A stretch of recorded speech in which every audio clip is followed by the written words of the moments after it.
My name is Emma, and 6 months ago, I thought the worst thing that could happen at a baby shower was running out of cake.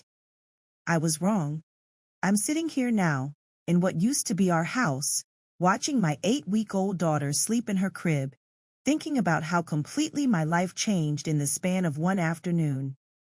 How one gift, one revelation, one moment of pure shock turned my world upside down and gave me a strength I never knew I had.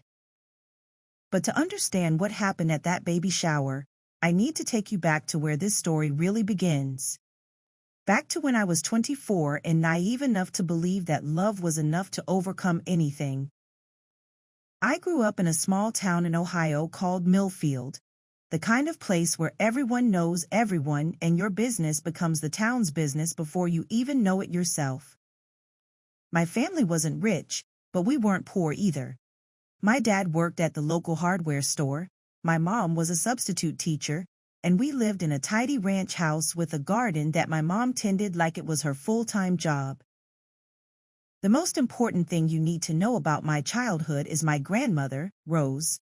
My mom's mother was the kind of woman who seemed to have stepped out of a different era, all pearls and pressed dresses, and the firmest handshake you've ever felt from someone who barely reached 5 feet tall. Grandma Rose had immigrated from Ireland in the 1950s with nothing but a suitcase and a stubborn determination to build something lasting in America. And build she did. Through a combination of shrewd investments, careful saving, and what she called keeping her ears open and her mouth shut, Grandma Rose had quietly accumulated a small fortune over the decades.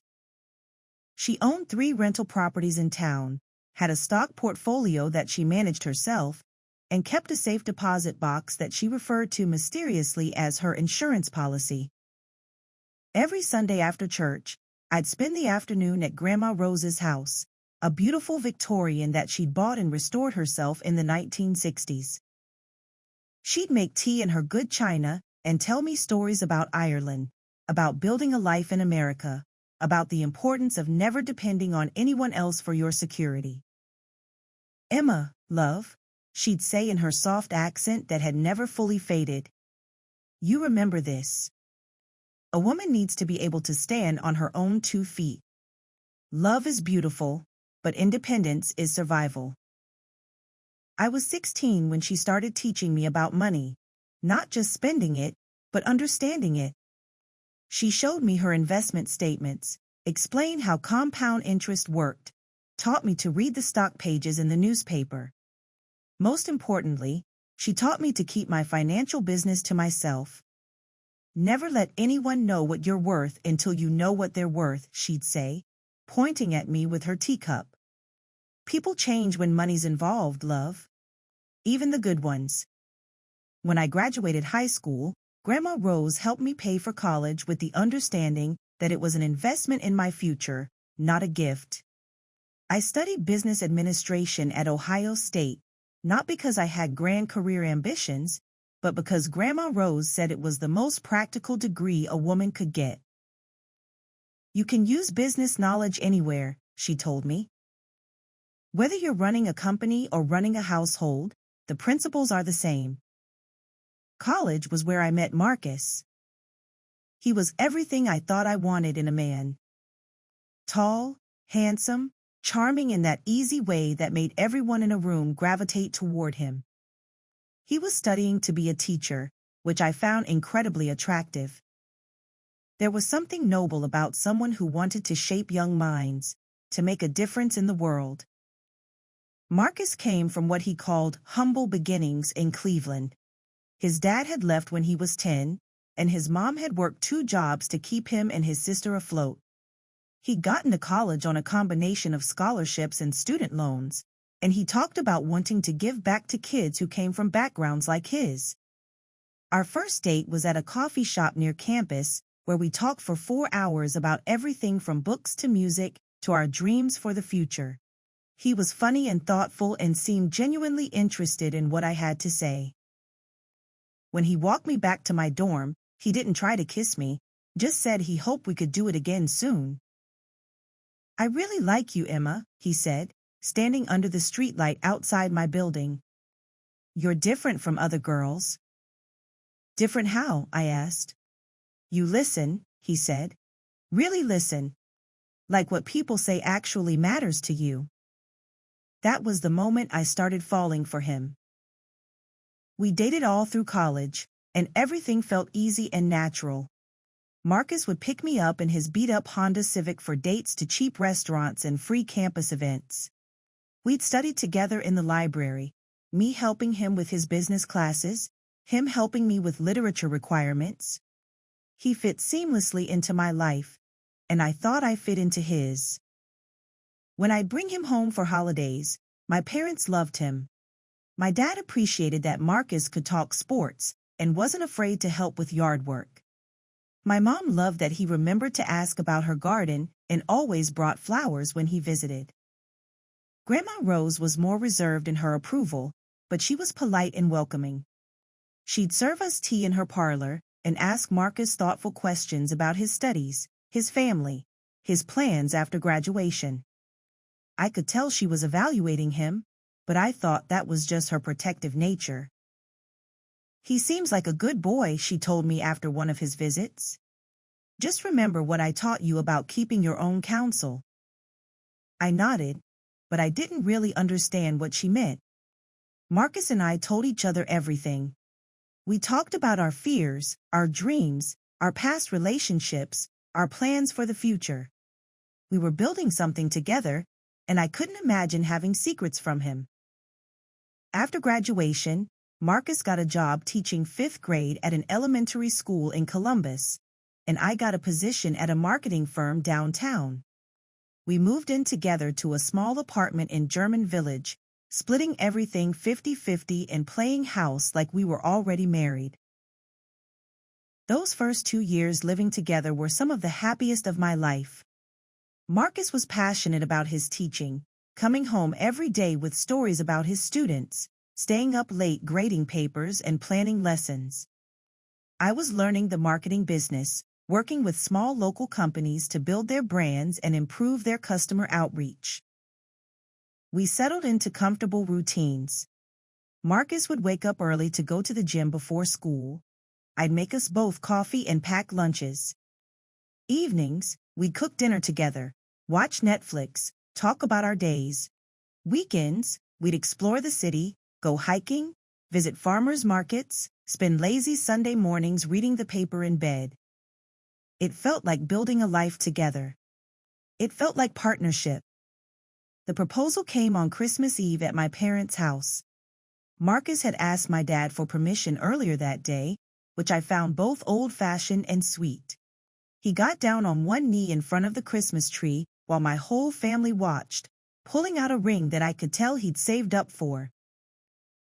"Emma," he said, his voice shaking slightly, "you've made me a better man than I ever thought I could be. You've shown me what love really looks like, what partnership really means. Will you marry me?" The ring was beautiful, a classic solitaire setting with a diamond that caught the light from the Christmas tree. It wasn't huge, but it was perfect, and I could see how proud he was to be able to offer it to me. "Yes," I said, laughing and crying at the same time. "Of course, yes."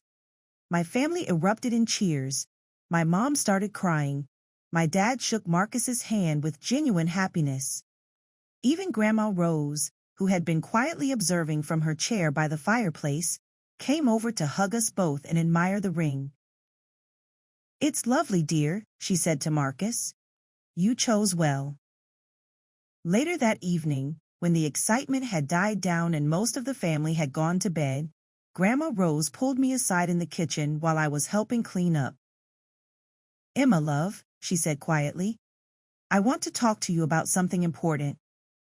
She reached into her purse and pulled out a thick manila envelope. "I've been meaning to give this to you for some time now, but I wanted to wait until you were truly settled. With the engagement, I think the time is right." I opened the envelope and found legal documents that made my head spin. Property deeds, stock certificates, bank statements, and at the top, a letter in Grandma Rose's careful handwriting. "What is this?" I asked, trying to make sense of the numbers I was seeing. It's your inheritance, dear.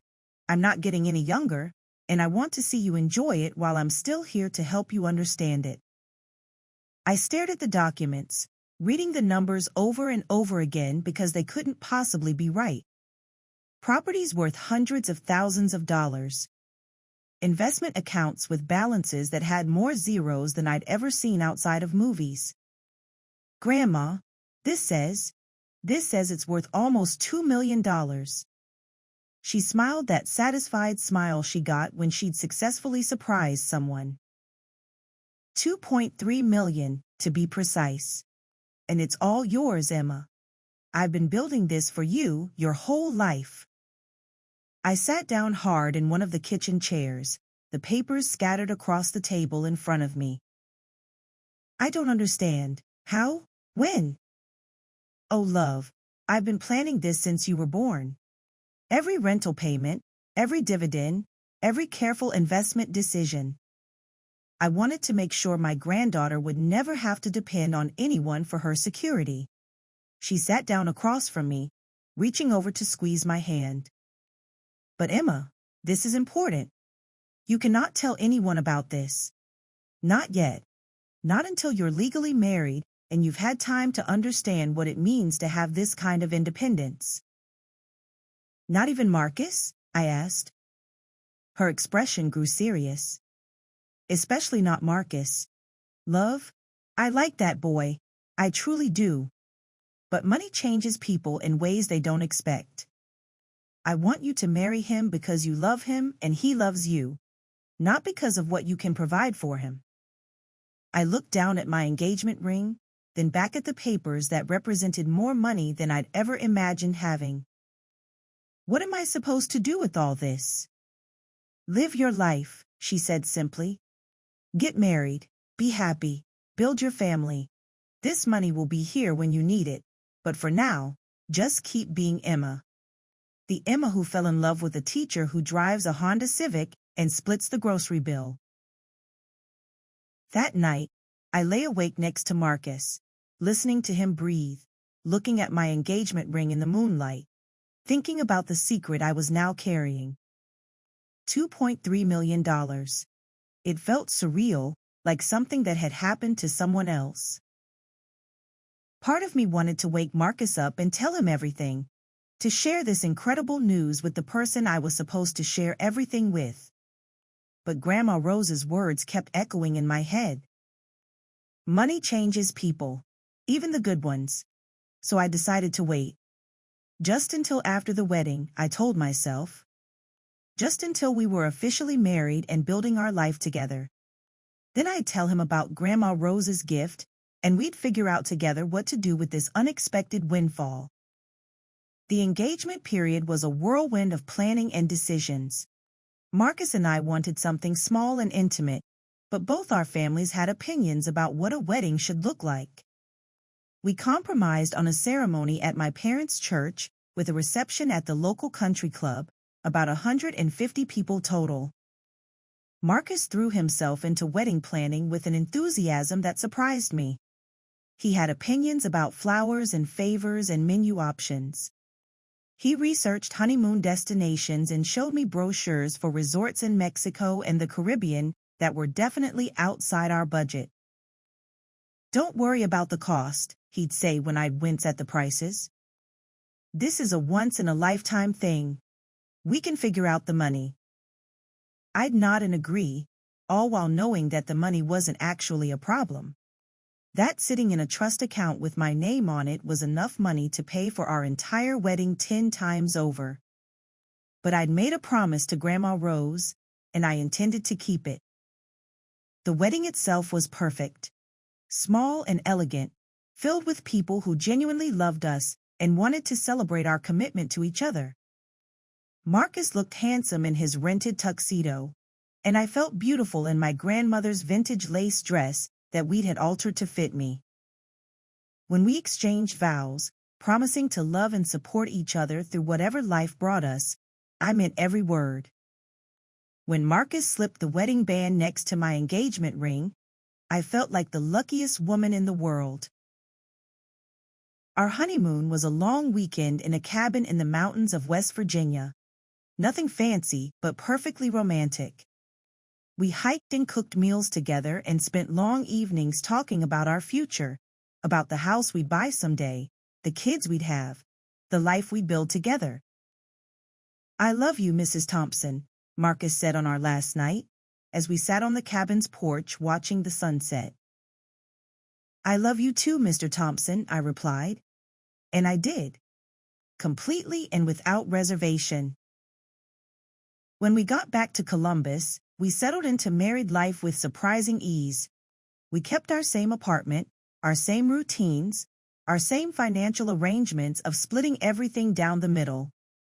The only difference was the rings on our fingers and the shared last name. Except now I was carrying this enormous secret. Every day, I thought about telling Marcus about the inheritance.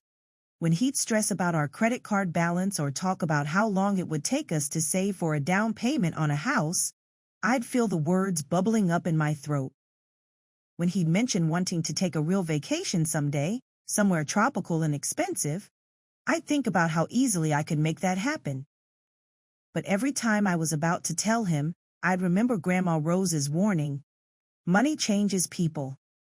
I convinced myself to wait just a little longer, until we were more settled, until the timing was right. 6 months into our marriage, I found out I was pregnant. I discovered it on a Tuesday morning when I was running late for work and feeling nauseous for the third day in a row. I stopped at a drugstore on my way to the office, took the test in a McDonald's bathroom, and stared at the 2 pink lines that confirmed what I'd started to suspect. I was going to be a mother. The joy was immediate and overwhelming. I sat in my car in the McDonald's parking lot, crying happy tears and trying to figure out how to tell Marcus. I wanted it to be special, memorable, something we'd look back on fondly when our child was older. I spent my lunch break shopping for the perfect way to reveal the news. I settled on a little gift box with a pair of tiny baby shoes inside, and a note that said, "Coming this fall, Baby Thompson." That evening, I made Marcus his favorite dinner and presented the box over dessert. "What's this for?" he asked, looking confused. "Just open it," I said, barely able to contain my excitement. When he opened the box and saw the tiny shoes, his face went through a series of expressions: confusion, realization, shock, and finally, pure joy. "Are you serious?" he asked, looking up at me with tears in his eyes. "We're having a baby," I confirmed. He jumped up from his chair and swept me into his arms, spinning me around our tiny kitchen while we both laughed and cried. "I can't believe it," he kept saying. "We're going to be parents. I'm going to be a dad." The first few months of pregnancy were magical. Marcus was attentive and excited, constantly reading pregnancy books and asking how I was feeling. He talked to my belly every night, telling the baby about his day, about how excited he was to meet them. We spent evenings looking at baby name books and discussing nursery themes. Marcus wanted to start buying baby things immediately, but I convinced him to wait until we knew the gender. Really, I was buying time to figure out how to handle the financial aspects of having a baby without revealing my secret. Because the truth was, pregnancy had made the inheritance feel more urgent and more complicated. We were going to have a child, someone who would depend on us for everything. I had the means to give our baby every advantage in life: the best schools, the best opportunities, complete financial security. But I still hadn't told my husband about any of it. At my 20-week ultrasound, we discovered we were having a girl. Marcus cried when the technician pointed out our daughter's tiny features on the grainy screen. We decided to name her Sophie Rose, after my grandmother who had been so instrumental in shaping who I'd become. "Sophie Rose Thompson," Marcus said, holding my hand as we watched our daughter move around on the monitor. "She's perfect." That night, I almost told him about the money. We were lying in bed, his hand on my growing belly, talking about our plans for Sophie's nursery, her future, the kind of parents we wanted to be. I want to give her everything, Marcus said. I know we don't have much now, but I want to work hard and build something for her. I want her to have opportunities I never had. She will, I said, thinking about the trust fund I could set up for her, the college education that would never be a financial burden, the security she'd inherit. I hope so, he said. I just worry sometimes about money, you know. Teaching doesn't pay much, and with a baby coming. That was my moment. I should have told him right then about Grandma Rose's gift, about the financial security that was already ours. Instead, I squeezed his hand and said, "We'll figure it out. We'll make it work." But I was already making plans. After Sophie was born, I decided, after we'd settled into parenthood, that's when I'd tell Marcus everything. That's when we plan our future with full honesty about our resources. Pregnancy progressed normally until my 7th month, when everything started to change. It began with small things. Marcus seemed more stressed than usual, distracted during conversations, distant in ways that felt new and unsettling. When I'd ask him what was wrong, he'd say it was just work pressure or worry about becoming a father. "I'm fine, Em," he'd say, but he didn't seem fine. He seemed like he was carrying some burden that he couldn't or wouldn't share with me. Around the same time, I noticed changes in our finances that didn't make sense. Our joint checking account, which we used for household expenses, kept running lower than it should have given our regular deposits. When I asked Marcus about it, he said he'd been putting extra money into savings for the baby. But when I checked our savings account, there was no extra money there. I started paying closer attention to our spending, and that's when I discovered that Marcus had been withdrawing cash regularly, amounts that added up to several $100s a week. When I confronted him about it, he got defensive in a way that wasn't like him. "I'm handling some expenses for the baby," he said. "Trust me, okay? Everything's fine." But everything didn't feel fine. For the first time in our relationship, I felt like Marcus was lying to me about something important. The situation came to a head 2 weeks before my baby shower. I was 36 weeks pregnant, huge and uncomfortable, and trying to finalize details for the party my mother was throwing for me. Marcus had been particularly distant all week, coming home from work later than usual and spending most of his time on his phone or laptop. That Friday night, I woke up around midnight to use the bathroom and realized Marcus wasn't in bed. I found him in our living room, sitting at our kitchen table with his laptop open and papers spread around him. He was on the phone, speaking in a low voice that I could barely hear. "I understand the deadline," he was saying. "I'm working on it. I just need a little more time." I stood in the hallway, hidden in the shadows, listening to a conversation that made my blood run cold. "No, she doesn't know anything about it. I've been handling it on my own." I know what I said, but the situation has changed. "Yes, I understand what happens if I don't pay." He hung up the phone and put his head in his hands, sitting there in the dark like the weight of the world was on his shoulders. I crept back to the bedroom, my heart racing, my mind spinning with possibilities about what I'd just overheard. Marcus was in some kind of trouble, financial trouble from the sound of it, and he hadn't told me anything about it. The next morning, I confronted him as gently as I could. "Marcus, honey, I heard you on the phone last night. Are you in some kind of trouble? Do we need to talk about money?" His reaction was immediate and defensive. "You were listening to my phone calls? That's my private business, Emma." "Private business? We're married. We're about to have a baby. How can you have private business that affects our finances?" "It doesn't affect our finances," he said, but he wouldn't meet my eyes. "It's something I'm handling on my own." "What kind of something?"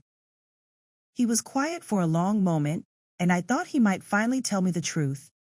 Instead, he grabbed his keys and headed for the door. I need some air. We'll talk about this later. But we didn't talk about it later.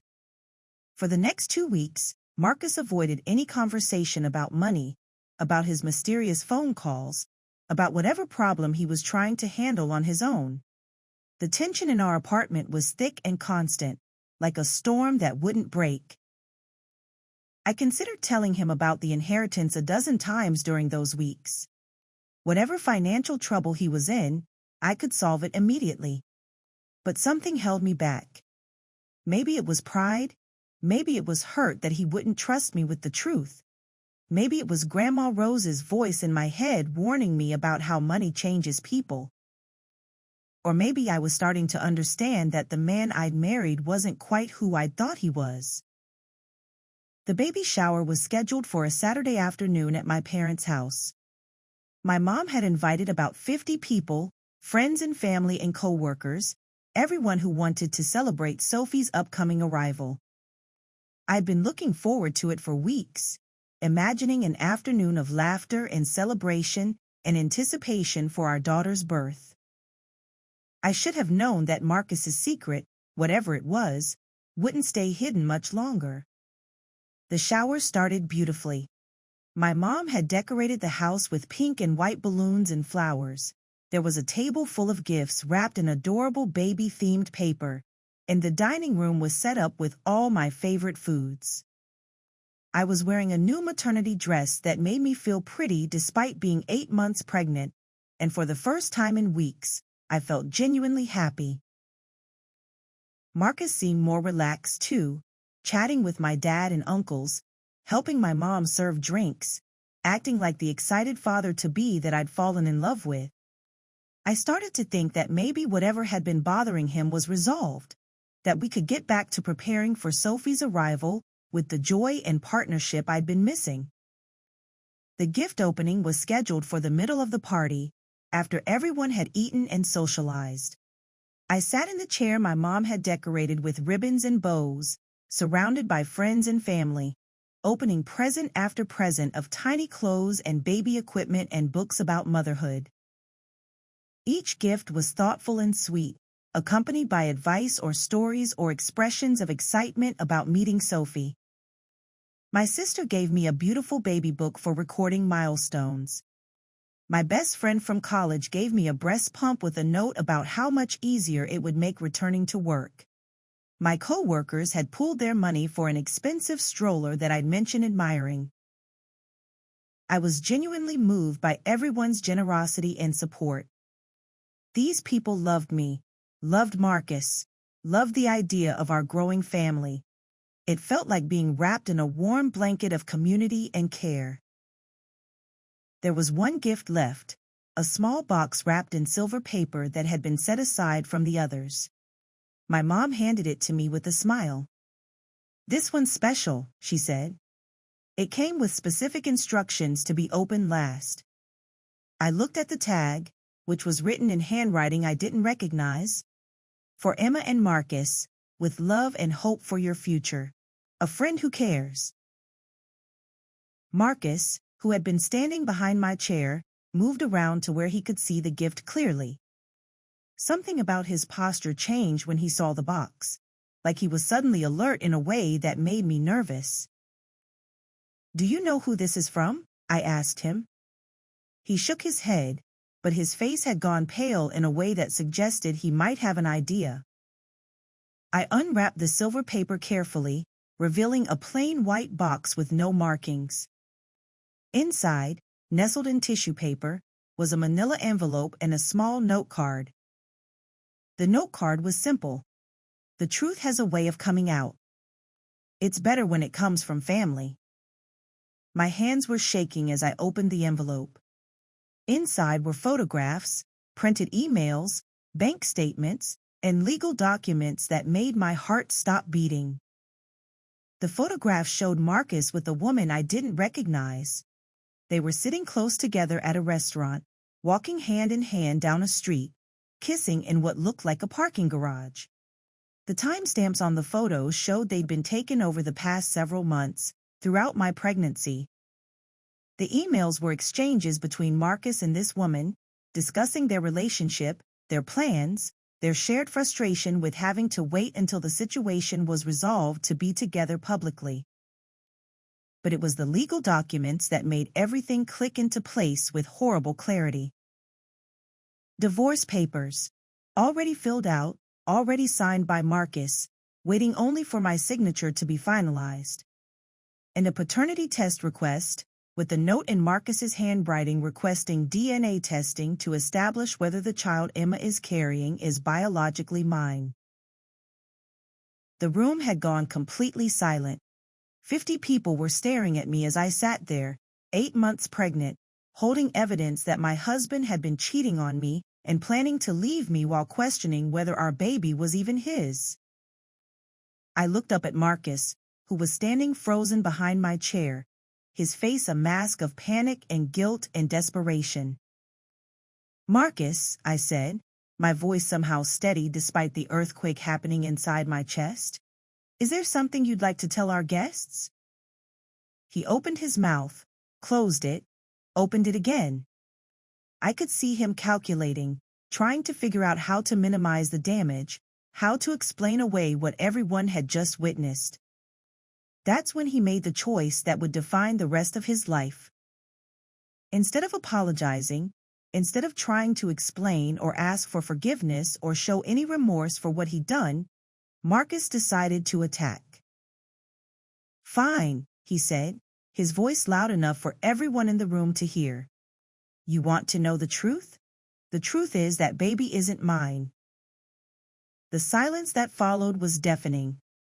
I could hear my mother's sharp intake of breath, could see my father half rising from his chair, could feel the shock and horror radiating from every person in the room. "The truth is," Marcus continued, apparently deciding that if he was going down, he was taking me with him, "Emma's been lying to all of you. She's been sleeping around, and now she's trying to trap me with a baby that isn't even mine." I sat there, still holding the photographs and documents, watching the man I'd loved and trusted completely destroy not just our marriage, but my reputation in front of everyone who mattered to me. "That's why I've been trying to figure out how to leave without destroying her completely," he said, gesturing at my pregnant belly like it was evidence of my dishonesty. "I've been trying to be the good guy here, but I can't keep pretending anymore." He looked around the room at the faces staring back at him, most of them showing disgust and disbelief at what they were hearing.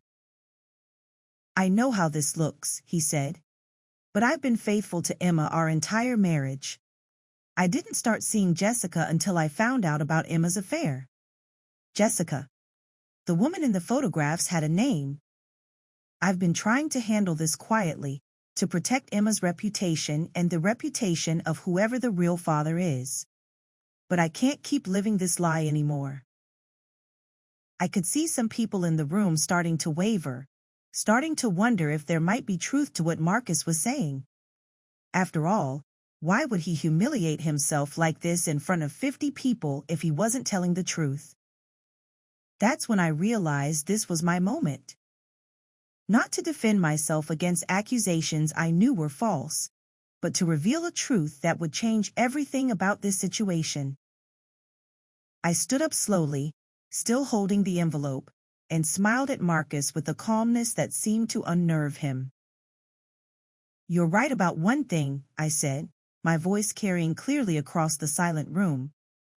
"There have been lies in our marriage, but they haven't been the lies you think they have." I walked over to the gift table and picked up one more envelope, one that had been sitting there all afternoon waiting for the right moment. "Since we're sharing truths," I said, "let me share one that's going to matter a lot more than your accusations." I opened the envelope and pulled out legal documents that I'd been carrying around for weeks, waiting for the right time to surprise Marcus with the news. "This is a paternity test," I announced to the room. "One that I took 3 weeks ago, not because I had any doubts about who Sophie's father is, but because I wanted to be able to prove it beyond any shadow of doubt." Marcus's face went white as I held up the official lab results. According to this DNA test, there is a 99.97% probability that Marcus Thompson is the biological father of the baby I'm carrying. So that accusation can be put to rest right now. I handed the paternity test to my father, who examined it carefully before passing it around to other family members. But here's the truth that Marcus doesn't know, I continued, pulling out another set of documents. The truth that's going to matter a lot more than his little midlife crisis. Marcus was staring at me with growing alarm, probably realizing that I wasn't going to crumble under his accusations the way he'd expected. 3 days ago, I met with a lawyer to discuss divorce proceedings, I said. Not because I suspected Marcus of cheating, though apparently I should have, but because I finally decided it was time to tell him about something I've been keeping secret since before we were married. I held up the inheritance documents that Grandma Rose had given me years earlier. Marcus, meet your soon-to-be ex-wife's net worth. $2.3 million, inherited from my grandmother and carefully invested over the past 3 years. The room erupted in gasps and whispers. Marcus's face cycled through confusion, disbelief, and dawning horror as he began to understand what I was saying. That's right, I continued, enjoying the moment more than I probably should have. While you've been sneaking around with Jessica and planning to leave me for financial reasons, you've actually been married to a multi-millionaire. I turned to address the room full of our friends and family. You see, my grandmother taught me to keep my financial business private until I was sure about people's motivations. She warned me that money changes how people treat you, even people you love. I planned to tell Marcus about the inheritance after Sophie was born, when we were settled into parenthood, and I was sure our marriage was built on love, not financial convenience.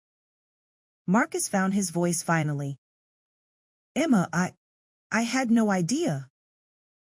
No, you didn't, I agreed. Just like I had no idea you were planning to abandon your pregnant wife for another woman. Just like I had no idea you'd been draining our joint account to pay for dates with your girlfriend. Just like I had no idea you were capable of standing in front of 50 people and calling me a liar and a cheat to cover up your own infidelity. I walked back to my chair and sat down heavily, the weight of pregnancy and emotion making me suddenly exhausted. So here's what's going to happen, I said, my voice still calm but carrying an edge of steel that I'd inherited from Grandma Rose. Marcus, you're going to pack your things and move out of our apartment tonight. You're going to have no claim to any of my assets, since they were all inherited before our marriage, and you've now publicly announced your intention to divorce me. I held up the divorce papers he'd already signed. These papers you've already signed? They include a clause waiving any right to spousal support. Congratulations on making this easy for me. Marcus was staring at me like he'd never seen me before, and maybe he hadn't. Maybe he'd only ever seen the version of me that was financially dependent on him, that needed his approval and support. You'll have visitation rights with Sophie, because despite what you've done to me, she deserves to know her father. But you'll also be paying child support, which my lawyer has calculated based on your teacher's salary. It's not much, but it's something. I smiled at him, the same smile I'd given him when he'd first asked me out 7 years earlier. As for me, I'll be fine. Better than fine, actually. Sophie and I will be living in the house I'm buying next week, a 4-bedroom colonial with a beautiful nursery and a trust fund that will ensure she never has to depend on anyone for her security. I gestured around the room at all the people who'd witnessed this entire exchange. And all these people who love and support me? They'll be helping me raise a daughter who knows that her worth isn't determined by what anyone else thinks of her, but by what she builds for herself. The room had erupted in applause and supportive comments. My mother was crying proud tears, my father was shaking his head in amazement, and my friends were rallying around me with offers of help and expressions of admiration. Marcus stood there in the middle of it all, looking lost and small, and like he was finally understanding what he'd thrown away. "Emma," he said quietly, "can we talk privately? Can we work this out?" I looked at him for a long moment. This man I'd loved completely. This man I'd been ready to build a life with. This man who had just humiliated me in front of 50 people to cover up his own betrayal. "No, Marcus," I said. "We can't. You made your choice when you decided to cheat on your pregnant wife. You made your choice when you decided to question paternity instead of taking responsibility. You made your choice when you decided to destroy my reputation instead of owning up to your mistakes." I stood up again, feeling stronger than I had in months. "But more than that, you made your choice when you decided I wasn't worth honesty. When you decided our marriage wasn't worth fighting for. When you decided that whatever problems you were having were more important than the family we were building together." The room was quiet again, everyone listening to what felt like the final chapter of our relationship. "I could forgive the cheating, Marcus. People make mistakes. Marriages can survive infidelity if both people are willing to work at it. I could even forgive the financial deception, the lies about where our money was going." I paused, making sure he understood what I was about to say. "But I can't forgive you standing in front of our family and friends and trying to destroy me to save yourself. I can't forgive you questioning the paternity of our daughter when you knew damn well she was yours. And I can't forgive you making me feel like I was crazy for noticing that something was wrong in our marriage." Marcus's eyes were filled with tears now, and I could see that he was finally understanding the magnitude of what he'd lost. "I'm sorry," he said. "Emma, I'm so sorry. I was scared. I was in debt. I made terrible choices, but I love you. I love Sophie. Can't we find a way to fix this?" It was too little, too late, but I appreciated that he was finally being honest. "The debt," I said. "That's what this was all about, wasn't it? You got yourself into financial trouble, and instead of telling your wife, you decided to have an affair and plan an escape." He nodded miserably. "Gambling," he admitted. "I started playing poker online during my lunch breaks, just for fun, but then I started losing, and I kept trying to win it back, and it spiraled out of control. The missing money from our joint account suddenly made sense. The mysterious phone calls. The stress and secrecy that had been poisoning our marriage for months." "How much?" I asked. $47,000, he said, so quietly that most people in the room probably couldn't hear him. $47,000. An amount that would have been devastating to our teacher and marketing coordinator salaries. An amount that had driven him to destroy our marriage rather than ask for help. An amount that represented about 2% of my net worth. "Marcus," I said, and I could hear the sadness in my own voice, "if you had just told me about the debt, we could have solved it in an afternoon. If you had trusted me enough to be honest about your problems, none of this would have happened." His face crumpled as he realized what I was saying. "Instead, you chose to lie, cheat, steal from our joint account, and plan to abandon your pregnant wife rather than have one honest conversation about money." I picked up my purse and the legal documents that had changed everything. "That tells me everything I need to know about who you really are, and it's not someone I can build a life with."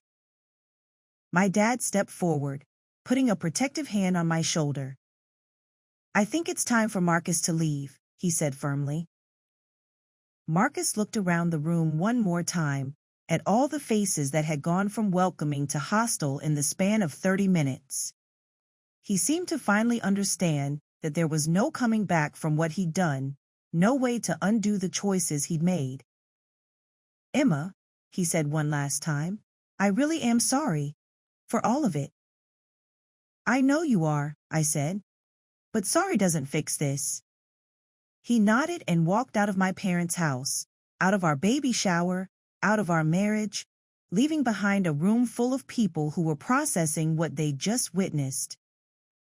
The silence that followed his departure lasted only a few seconds before my mom came over and wrapped me in the biggest hug of my life. "Oh, sweetheart," she said. "I'm so proud of how you handled that." The rest of the afternoon was surreal. What had started as a baby shower had turned into a combination divorce announcement, inheritance reveal, and independence celebration. Instead of going home feeling sad and alone, I found myself surrounded by people offering support, help, and genuine admiration for how I'd handled the situation. "Emma," my Aunt Sarah said as she was leaving, "your grandmother would be so proud of you today. You used everything she taught you." She was right. Grandma Rose had prepared me for this moment in ways I hadn't fully understood until I was living it. 3 days later, Marcus moved out of our apartment while I was at work. He left his key on the kitchen counter along with a handwritten note apologizing again and promising to be the best father he could be to Sophie, despite his failures as a husband. 2 weeks later, Sophie Rose Thompson was born after 12 hours of labor, weighing 7 pounds and 4 ounces, with dark hair like mine and Marcus's green eyes. She was perfect and healthy, and the most beautiful thing I'd ever seen. Marcus was there for the birth. Despite everything that had happened between us, I'd called him when my labor started because Sophie deserved to have her father present for her arrival. He cried when he held her for the first time, and I could see that his love for her was genuine, even if his love for me hadn't been enough to overcome his other problems. "She's incredible," he whispered, cradling her tiny body like she was made of spun glass. "Emma, she's just incredible." "Yes, she is," I agreed. That was 6 months ago. Sophie is now a happy, healthy 8-month-old who lights up every room she enters. She has Marcus's green eyes and my stubborn streak, and she's already showing signs of the intelligence and determination that run in my family. Marcus sees her twice a week and every other weekend. He's been going to therapy for his gambling addiction and has been honest about his struggles in a way that he never was during our marriage. We have a cordial co-parenting relationship built on respect for Sophie's needs, even though we'll never be friends. I bought the house I mentioned, a beautiful colonial in a good school district with a nursery that overlooks a garden that reminds me of my mom's. Sophie and I live there with my dog, a golden retriever named Rosie, who appointed herself as Sophie's protector the day we brought her home. The inheritance has given me freedoms I never imagined having. I was able to take a full year of maternity leave without worrying about income. I've started my own marketing consultancy that allows me to work from home and set my own schedule. I've set up a trust fund for Sophie that will ensure she has every opportunity in life, while also teaching her the value of hard work and independence. But more than the financial freedom, what the inheritance gave me was the confidence to know my own worth. When Marcus tried to destroy my reputation to cover up his own failures, I didn't crumble because I knew who I was and what I was capable of. Grandma Rose passed away peacefully in her sleep 3 months after Sophie was born.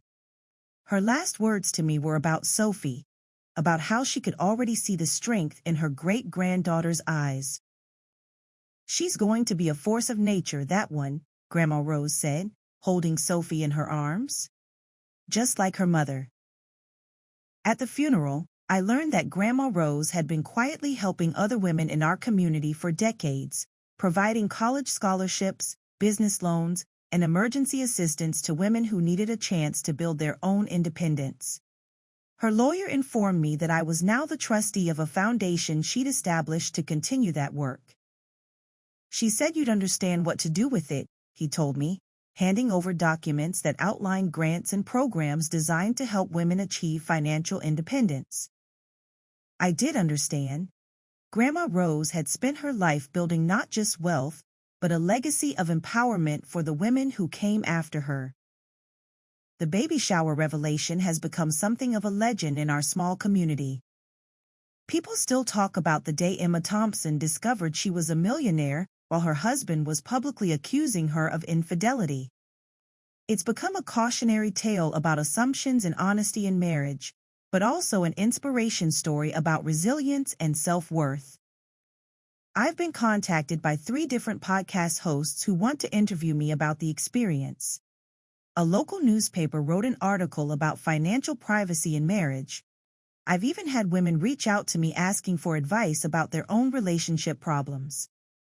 My standard response is always the same: know your worth, both financial and personal, and never let anyone make you feel smaller than you are. Marcus, I've heard, moved back to Cleveland after our divorce was finalized. He's teaching at a different school and reportedly dating someone new, though I don't know if it's the same Jessica who helped destroy our marriage. I hope he's learned from his mistakes and found a way to be honest in his relationships, but that's no longer my concern. What is my concern is raising Sophie to be strong, independent, and secure in her own worth. Every night, I rock her to sleep in the nursery that overlooks our garden, and I tell her stories about her great-grandmother Rose, about the importance of building something for yourself, about never depending on anyone else for your sense of value. You come from a long line of strong women, I tell her as she drifts off to sleep. Women who knew how to survive, how to thrive, how to build something lasting. Sometimes I think about how different things might have been if I'd told Marcus about the inheritance from the beginning. Would he have still made the choices that destroyed our marriage? Would knowing about my financial security have prevented his gambling spiral, or would it have just changed the nature of his deception? I'll never know, and I've made peace with that uncertainty. What I do know is that Grandma Rose was right about money changing people. It didn't change me. It revealed who I already was underneath all the financial insecurity I'd grown up with. But it would have changed Marcus, and probably not in ways that would have strengthened our marriage. The inheritance taught me that financial independence isn't just about money, it's about options. It's about having the power to make choices based on what's right for you, not what you can afford to do. When Marcus stood in front of 50 people and tried to destroy my reputation, I had the option to fight back not just with words, but with truth backed by financial power. When he questioned Sophie's paternity, I had the option to prove him wrong definitively. When he revealed his true character, I had the option to walk away without worrying about how I'd support myself and my daughter. Those options made all the difference. The last gift at my baby shower wasn't the one that revealed Marcus's infidelity, though that was certainly dramatic enough. The last gift was the one I gave myself, the knowledge that I didn't need anyone else's approval or support to build a good life for me and my daughter. Sophie is napping now in her crib, surrounded by toys and books, and all the evidence of a life filled with love and possibility. In a few hours, she'll wake up hungry and happy, ready to explore the world with the fearless curiosity that defines her personality. Tonight, after she goes to bed, I'll work on the marketing plan for a new client, a woman-owned startup that's developing an app to help people manage their finances. It's exactly the kind of business Grandma Rose would have loved to support, and exactly the kind of work that feels meaningful to me now. This weekend, Sophie and I are visiting my parents, who have embraced their roles as doting grandparents with enthusiasm that borders on obsession. My mom has already planned activities for Sophie that she won't be able to participate in for at least another year, and my dad has started a college fund that he adds to religiously every month. She's going to be extraordinary, my mom said the last time we visited, watching Sophie attempt to crawl across their living room floor. Just like her mother. I looked at my daughter, this perfect little human who exists because I was brave enough to love someone completely, even though that love didn't work out the way I'd planned. Sophie represents the best of what Marcus and I created together, untainted by the failures that ended our marriage. She'll grow up knowing that she's loved unconditionally, that she has a mother who will fight for her, that she comes from a family of women who refuse to be underestimated. She'll also grow up with a father who made terrible mistakes, but who loves her and is working to be better. Most importantly, she'll grow up with the knowledge that her worth isn't determined by anyone else's opinion of her, that security comes from within, and that the most important relationship she'll ever have is the one with herself.